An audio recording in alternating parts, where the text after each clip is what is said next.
Welcome back to Zoom. మీరు ఎప్పుడైనా ఆలోచించారా, మన దేశంలో RBI reserve bank of India దగ్గర నోట్లు ప్రింట్ చేసే మెషిన్ ఉంది. గవర్నమెంట్ కావాల్సిన నోట్లు ప్రింట్ చేసేసి అందరికీ పనిచేస్తే ఈ పవర్టీ తగ్గిపోద్ది కదా అనే థాట్ ప్రతి ఒక్కరికి ఎప్పుడొకప్పుడు ఈ పెట్రోల్ ప్రైసెస్ పెరిగినప్పుడు లేదా డాలర్ వాల్యూ పెరిగిపోయినప్పుడు లేదా ఏదో ఒక ఫేజ్ లో వచ్చే ఉంటది కదా. సింపుల్ గా ఎక్కువ నోట్స్ ని ప్రింట్ చేసేసి ప్రాబ్లమ్ సాల్వ్ చేసేచ్చేమో అనిపిస్తుంది, కానీ నిజానికి అలా చేయలేం. అండ్ దీని ఆన్సర్ తెలిస్తే ఖచ్చితంగా మీరు షాక్ అవుతారు. ఇండియాకి బిగ్గెస్ట్ ప్రాబ్లం రూపీ కాదు, డాలర్స్.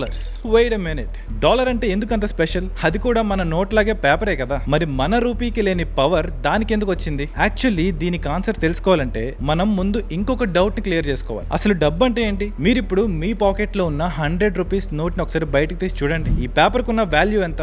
దీన్ని నార్మల్ పేపర్ కింద అమ్మితే ఆల్మోస్ట్ జీరో. మరి మనం దీనికి 100 రూపీస్ వాల్యూ ఎందుకు ఇస్తున్నాం? ఎందుకంటే ఇదంతా కూడా ఒక ఐడియాలజీ మీద నడుస్తుంది. మనకి మన గవర్నమెంట్ మీద నమ్మకం, మన సిస్టమ్ మీద నమ్మకం, మన అందరి కలెక్టివ్ ఐడియాలజీ మీద నమ్మకం, అంతే కదా. అంతా కూడా ఒక ఐడియా బేస్ మీద నమ్మకంతో నడుస్తున్న వ్యవస్థ. కానీ దీన్ని బేస్ చేసుకుని హిస్టరీలో చాలా కంట్రీస్ ఒక పెద్ద తప్పుని చేశాయి. ఆ తప్పు ఏంటంటే డబ్బు క్రియేట్ చేస్తే రీసోర్సెస్ క్రియేట్ అయిపోతాయి అని నమ్మారు. దీనికి ఒక ఎగ్జాంపుల్ చెప్తాను, జింబాబ్వే. ఈ కంట్రీ గురించి మీరు వినే ఉంటారు. అక్కడ గవర్నమెంట్ ఏమనుకుందంటే జనాల దగ్గర మనీ సరిపోవట్లేదు కాబట్టి ఇంకా మనీని ప్రింట్ చేసేద్దాం అనుకున్నారు. వాళ్ళకి ఇది ఒక సింపుల్ సొల్యూషన్ అనిపించింది. మనకు కూడా ఫస్ట్ లుక్ లో సేమ్ అనిపిస్తుంది కదా, డబ్బు తక్కువ ఉన్నప్పుడు ఇంకా ప్రింట్ చేసేసుకుంటే సరిపోతుంది అని. కానీ అక్కడే ట్విస్ట్ ఉంది. సో ఈ జింబాబ్వేలో మార్కెట్ లో క్యాష్ ఎక్కువ అవడంతో జనాలు హ్యాపీ, గవర్నమెంట్ హ్యాపీ, అందరూ హ్యాపీ. కానీ కొన్ని నెలల తర్వాత షాకింగ్ సిచ్యువేషన్ వచ్చింది. అక్కడ బ్రెడ్ ప్యాకెట్ కొనడానికి వేలు కాదు, లక్షలు కాదు, కోట్లు కాదు, ట్రిలియన్స్ కావాల్సిన సిచ్యువేషన్ వచ్చింది. ఇమాజిన్, మీ శాలరీ రేపు మార్నింగ్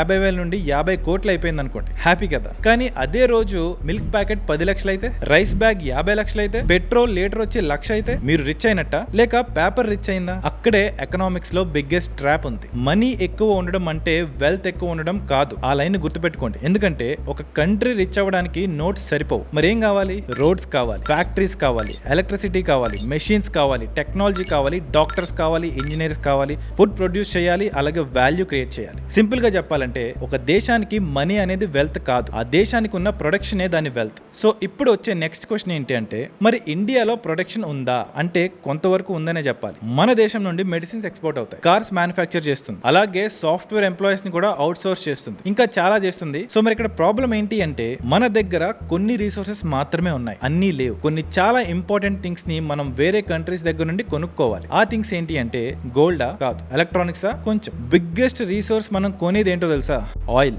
ఎస్, యాక్చువల్లీ మన ఇన్వెస్టిగేషన్ లో ఫస్ట్ రియల్ విలన్ ఈ ఆయిల్. ఎందుకంటే మనం ఆయిల్ ని పెట్రోల్ బంక్ వరకే చూస్తాం, కానీ ఈ ఆయిల్ యొక్క స్టోరీ అక్కడితో ఆగిపోతుంది. మీ బైక్ లో ఉన్న పెట్రోల్ ఆయిల్, మీ కార్ లో ఉన్న డీజిల్ ఆయిల్, ఇది అందరికీ తెలుసు. కానీ మీ షర్ట్ తయారవడం వెనుకున్నది ఆయిల్, మీ ఫోన్ వెనుకున్నది ఆయిల్, మీ ల్యాప్టాప్ వెనుక, మీ టూత్ పేస్ట్ వెనుక, మీ ఇంటికి వచ్చే అమెజాన్ పార్సల్ వెనుక, మీ ప్లేట్ లో ఉండే వెజిటేబుల్స్ వెనకాల కూడా ఆయిల్ ఉంది. ఎందుకంటే ఈ వెజిటేబుల్స్ అనేవి ఫీల్డ్ నుండి మార్కెట్ కి రావాలి, మార్కెట్ నుండి షాప్ కి రావాలి, షాప్ నుండి మీ ఇంటికి రావాలి. ఆ జర్నీ మొత్తం కూడా ఫ్యూయల్ మీద డిపెండ్ అవుతుంది. అంటే ఆయిల్ అనేది పెట్రోల్ బంక్ ప్రొడక్ట్ మాత్రమే కాదు, ఆయిల్ అనేది ప్రస్తుత సివిలైజేషన్ కి బ్లడ్, అంటే రక్తం లాంటిది. ఇప్పుడు ఇమాజిన్ చేసుకోండి, రేపు మార్నింగ్ ఆయిల్ ప్రైస్ డబుల్ అయింది, ఏమవుతుంది? బైక్ ఓనర్స్ కి ప్రాబ్లం, కరెక్టా? కానీ అంతేకాదు, దానివల్ల ట్రాన్స్పోర్ట్ కాస్ట్ పెరుగుతుంది, వెజిటబుల్ కాస్ట్ పెరుగుతుంది, మిల్క్ కాస్ట్ పెరుగుతుంది, కన్స్ట్రక్షన్ కాస్ట్ పెరుగుతుంది, ఆల్మోస్ట్ అన్ని కాస్ట్లు పెరుగుతాయి. సరే, ఆయిల్ చాలా ఇంపార్టెంట్ అని అయితే అర్థమైంది. మరి మన ఇండియాకి కావాల్సిన ఆయిల్ ఎక్కడి నుండి వస్తుంది? అసలు మన దగ్గర మనకి సరిపోయే ఆయిల్ ఉందా లేక వేరే కంట్రీస్ మీద డిపెండ్ అవుతున్నామా? ఇక్కడ నుండే స్టోరీ ఇంకా ఇంట్రెస్టింగ్ గా మారబోతుంది. ఎందుకంటే ఇక్కడికి ఒక ఇంట్రెస్టింగ్ క్యారెక్టర్ ఎంటర్ అవుతుంది,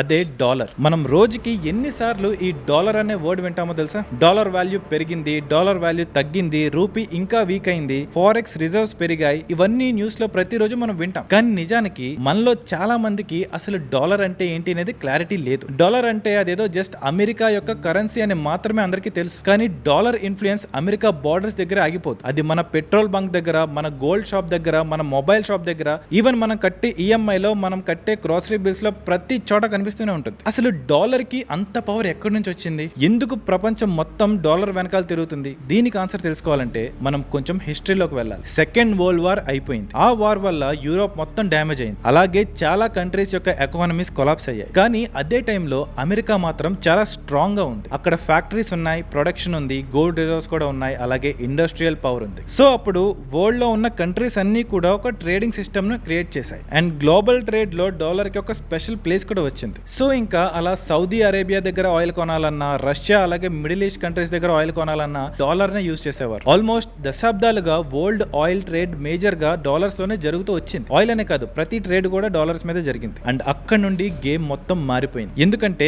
ఎలాంటి ఇంటర్నేషనల్ ట్రేడ్ చేయాలన్నా డాలర్స్ నే యూజ్ చేస్తున్నారు. సో ఇంకా సడన్లీ డాలర్ నార్మల్ కరెన్సీ కాదు, ఇది ఒక గ్లోబల్ టికెట్ గా మారిపోయింది. సో ఇప్పుడు మన ఇండియా విషయానికి వద్దాం. మన ఎకానమీకి ఆయిల్ కావాలి, ఆయిల్ డాలర్ తోనే కొనాలి. సో ఇక్కడ క్వశ్చన్ ఏంటంటే, మన దగ్గర డాలర్స్ ఎక్కడి నుంచి వస్తున్నాయి? ఆర్బీఐ ఏమైనా ప్రింట్ చేస్తుందా? లేదు. ఇండియా డాలర్స్ ని ప్రింట్ చేయలేదు, అమెరికా ప్రింట్ చేస్తుంది. మరి మన దగ్గరికి డాలర్స్ ఎలా వస్తాయి? అక్కడే ఎకనామిక్స్ లో నెక్స్ట్ ఇంపార్టెంట్ కాన్సెప్ట్ ఎంట్రీ ఇస్తుంది, అదే ఎక్స్పోర్ట్స్. మీరు ఒక షాప్ ఓనర్ అనుకుందాం. షాప్ లోకి కస్టమర్స్ వచ్చి మీ ప్రొడక్ట్స్ ని కొంటున్నారు. సో ఇప్పుడు వాళ్ళు కొన్నాక మీ చేతిలోకి ఇప్పుడు కరెన్సీ అంటే డబ్బు వస్తుంది, అంతే కదా? కంట్రీస్ కి కూడా ఆల్మోస్ట్ అదే లాజిక్. ఇండియా మెడిసిన్స్ ఎక్స్పోర్ట్ చేస్తుంది, సాఫ్ట్వేర్ సర్వీసెస్ ప్రొవైడ్ చేస్తుంది, కార్స్ ఎక్స్పోర్ట్ చేస్తుంది, ఇంజనీరింగ్ ప్రొడక్ట్స్ ఎక్స్పోర్ట్ చేస్తుంది.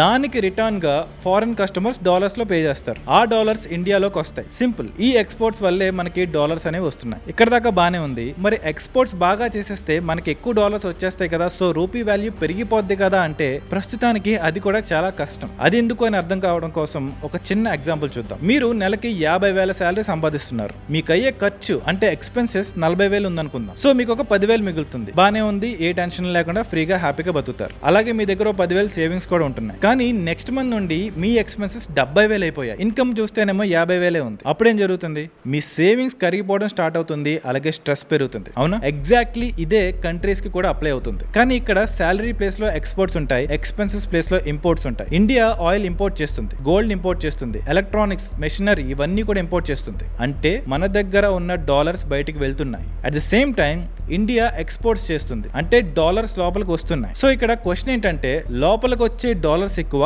లేదా బయటికి వెళ్లే డాలర్స్ ఎక్కువ? ఇది చాలా ఇంపార్టెంట్ క్వశ్చన్. అండ్ దీన్ని ఎక్స్ప్లెయిన్ చేయడానికి మన నెక్స్ట్ క్యారెక్టర్ ఎంట్రీ ఇస్తుంది, అదే ఫారెక్స్ రిజర్వ్స్. ఫారెక్స్ రిజర్వ్స్ అంటే ఏంటి? చాలా మంది అనుకుంటారు ఇదేదో పెద్ద పెద్ద ఎక్స్పర్ట్స్ మాట్లాడుకునే ఒక కాంప్లికేటెడ్ టాపిక్ అని. యాక్చువల్లీ కాదు, చాలా సింపుల్. ఇమాజిన్ మీ ఇంట్లో మీరు సంపాదించిన దానిలో కొంచెం ఎమర్జెన్సీ క్యాష్ కింద, అంటే ఏ మెడికల్ ఎమర్జెన్సీయో లేదా ఇంకేమన్నా ఎమర్జెన్సీ సిచ్యువేషన్స్ లో యూజ్ చేయడానికి కొంత క్యాష్ దాస్తారు కదా, దాస్తారా? ఎస్. సో కంట్రీస్ కి కూడా అలాంటి ఒక ఎమర్జెన్సీ ఫండ్ ఉంటుంది. కానీ ఆ ఫండ్ లో రూపీస్ కాదు, మోస్ట్లీ డాలర్స్ ఉంటాయి. దాన్నే ఫారెక్స్ రిజర్వ్స్ అంటారు. సో ఈ ఫారెక్స్ రిజర్వ్స్ అంటే ఒక కంట్రీ ఎమర్జెన్సీ వాలెట్ అన్నమాట. సో ఇప్పుడు రేపు మార్నింగ్ ఆయిల్ ప్రైసెస్ సడన్ గా బయట కంట్రీస్ లో బాగా పెంచేశారు అనుకోండి, లేదా ప్రపంచంలో ఏదో క్రైసిస్ వారో ఏదో ఒకటి వచ్చేసింది అనుకుందాం, అప్పుడు దేశాలకి ఇమ్మీడియట్ గా డాలర్స్ అవసరం పడతాయి. సో అలాంటి సిచ్యువేషన్స్ లో హెల్ప్ చేసేదే ఈ ఫారెక్స్ రిజర్వ్స్. అందుకే ఎకానమిస్ట్ ఫారెక్స్ రిజర్వ్స్ ని చాలా సీరియస్ గా చూస్తారు. యాక్చువల్లీ మన ఇండియాకి సంబంధించిన ఒక ఇన్సిడెంట్ చెప్తాను. 1991 లో ఇండియా దగ్గర ఉన్న ఫారెక్స్ రిజర్వ్స్ కొన్ని వారాల ఇంపోర్ట్స్ కి మాత్రమే సరిపోయే లెవెల్ కి పడిపోయాయి. ఇమాజిన్ మీ బ్యాంక్ అకౌంట్ లో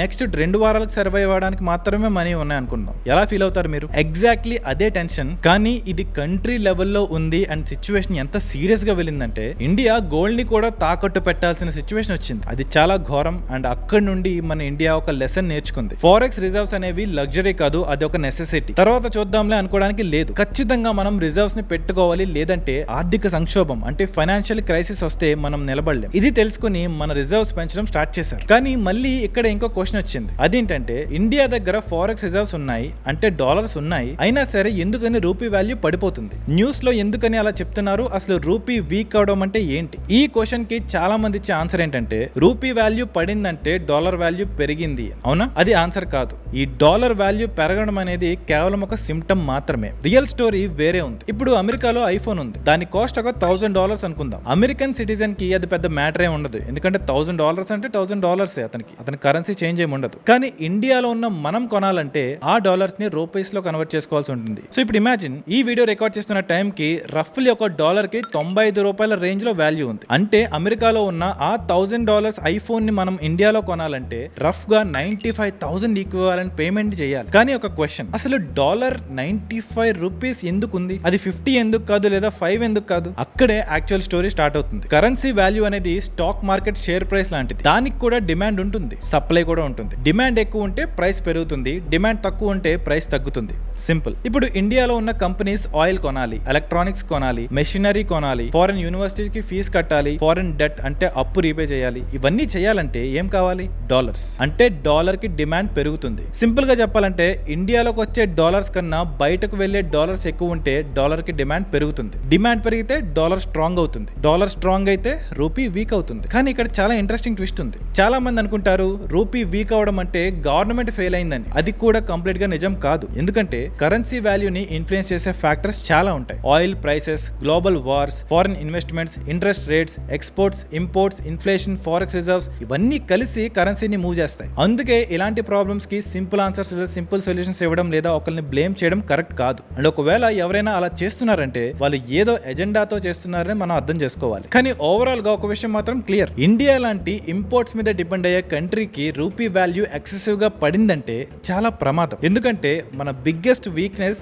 మళ్ళీ ఆయిల్ దగ్గరకే వస్తుంది. మిడిల్ ఈస్ట్ లో ఆయిల్ ప్రొడ్యూసర్స్ రేపు బ్యారెల్ కి వచ్చేసి ప్రైస్ పెంచినా సరే ఇండియాకి ఆ ఆయిల్ కొనడం తప్పితే వేరే ఆప్షన్ లేదు. అండ్ ఆయిల్ లేకుండా మన ఎకానమీ రన్ కూడా అవ్వదు. సో ఇలా ఒకదానికొకటి కనెక్ట్ అయిపోయి ఉంటాయి. ఇప్పుడు మీకు ఇంకొక డేంజరస్ క్యారెక్టర్ ని ఇంట్రడ్యూస్ చేస్తాం. యాక్చువల్లీ ఇది అందరిని ఎఫెక్ట్ చేసే క్యారెక్టర్. రిచ్ ని ఎఫెక్ట్ చేస్తాడు, పూర్ ని ఎఫెక్ట్ చేస్తాడు, మిడిల్ క్లాస్ ని అయితే ఇంకా దారుణంగా ఎఫెక్ట్ చేస్తాడు. ఆ క్యారెక్టర్ పేరు ఇన్ఫ్లేషన్. ఈ ఇన్ఫ్లేషన్ అనే వర్డ్ మనం ప్రతి రోజు వింటాం. కానీ చాలా మంది ఇన్ఫ్లేషన్ అంటే బయట టొమాటో, ఆనియన్, పెట్రోల్ ప్రైస్లు పెరగడం అనుకుంటారు. కానీ ఇన్ఫ్లేషన్ స్టోరీ దానికన్నా చాలా పెద్దది. ఎగ్జాంపుల్ కి 1 ఇయర్ లో టొమాటో ప్రైస్ డబుల్ అయింది అనుకుందాం. కానీ అదే ఇయర్ లో మిల్క్ ప్రైస్ తగ్గింది, రైస్ ప్రైస్ తగ్గింది, ఎలక్ట్రిసిటీ చార్జెస్ తగ్గాయి. అప్పుడు దాన్ని ఇన్ఫ్లేషన్ అనరు. ఒక ఐటమ్ ప్రైస్ పెరగడం ఇన్ఫ్లేషన్ కాదు. ఇన్ఫ్లేషన్ అంటే ఎకానమీ మొత్తంలో goods and services average prices అనేవి పెరగడం. సింపుల్ గా చెప్పాలంటే మీ మనీ పర్చేసింగ్ పవర్ తగ్గడం. నిన్న 100తో కొనగలిగిన క్వాంటిటీ ఈ రోజు కొనలేకపోవడం. అందుకే ఈ ఇన్ఫ్లేషన్ ని కొంతమంది ఎకానమిస్ట్ సైలెంట్ ట్యాక్స్ అని పిలుస్తారు. సరే, ఇన్ఫ్లేషన్ మన సేవింగ్స్ ని తినేస్తుంది, కరెన్సీ వాల్యూని తగ్గిస్తుంది. మరి ఇప్పుడు నా మనీ వాల్యూ తగ్గకుండా ఎలా కాపాడుకోవాలి? ఈ క్వశ్చన్ కి సమాధానం కోసం కొన్ని వేల ఏళ్లుగా మనుషులు వెతుకుతున్నారు. ఒక టైంలో ల్యాండ్ కొన్నారు, ఒక టైంలో క్యాటిల్ అంటే పశువుల్ని మెయింటైన్ చేశారు, ఒక టైంలో సిల్వర్ ని యూజ్ చేశారు. కానీ ఆల్మోస్ట్ ప్రపంచం మొత్తంలో ఒక అసెట్ ని మాత్రం రిపీటెడ్ గా మళ్ళీ కొంటూ వచ్చారు. అదే గోల్డ్, బంగారం. యాక్చువల్లీ మన ఇండియన్స్ గోల్డ్ కొనడం అనేది వెడ్డింగ్ జ్యువెలరీ కోసం స్టార్ట్ అవ్వలేదు.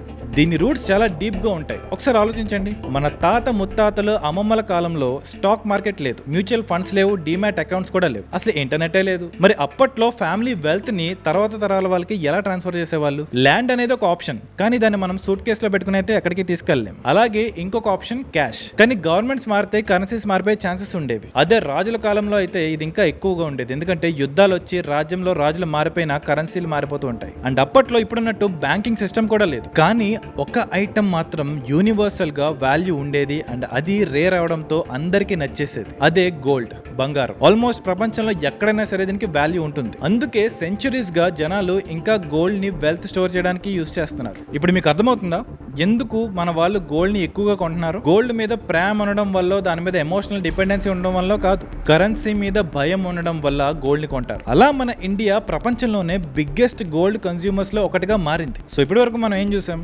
ఆర్బీఐ దగ్గర నోట్ ప్రింటింగ్ మెషిన్ ఉంది, కానీ నోట్స్ ప్రింట్ చేస్తే వెల్త్ క్రియేట్ అవ్వదు. అవునా? వెల్త్ అంటే ఏంటి?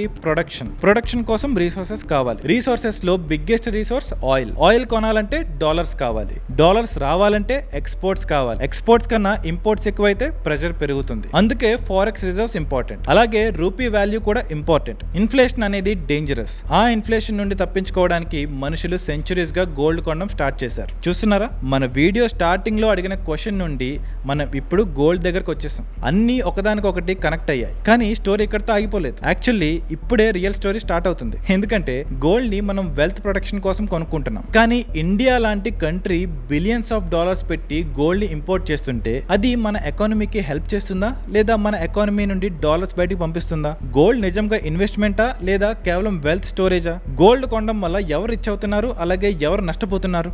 మోస్ట్ ఇంపార్టెంట్లీ చైనా ఎందుకని మ్యానుఫ్యాక్చరింగ్ జాయింట్ అయింది? మనం ఎందుకు ఇంకా ఇంపోర్ట్స్ మీద డిపెండ్ అవుతున్నాం? అండ్ ఇండియా నెక్స్ట్ 20 years లో ఎకనామిక్ సూపర్ పవర్ అవ్వగలదా? ఈ క్వశ్చన్స్ అన్నిటికీ ఆన్సర్ మనం నెక్స్ట్ ఎపిసోడ్ లో చూద్దాం. ఎందుకంటే ఈ రోజు మనం ఎకానమీ అనే పజిల్ లో ఫస్ట్ పీసెస్ ని మాత్రమే సెట్ చేసాం. ఇంకా చాలా పీసెస్ ఉన్నాయి అండ్ వాటన్నిటిని కూడా ఒకదాని తర్వాత కూడా సెట్ చేద్దాం. సో నెక్స్ట్ వీడియోలో మిమ్మల్ని మళ్ళీ కలుస్తాను. ఈ లోపు ఈ ఛానల్ ని సబ్స్క్రైబ్ చేసుకుని పెట్టుకోండి. Until then take care.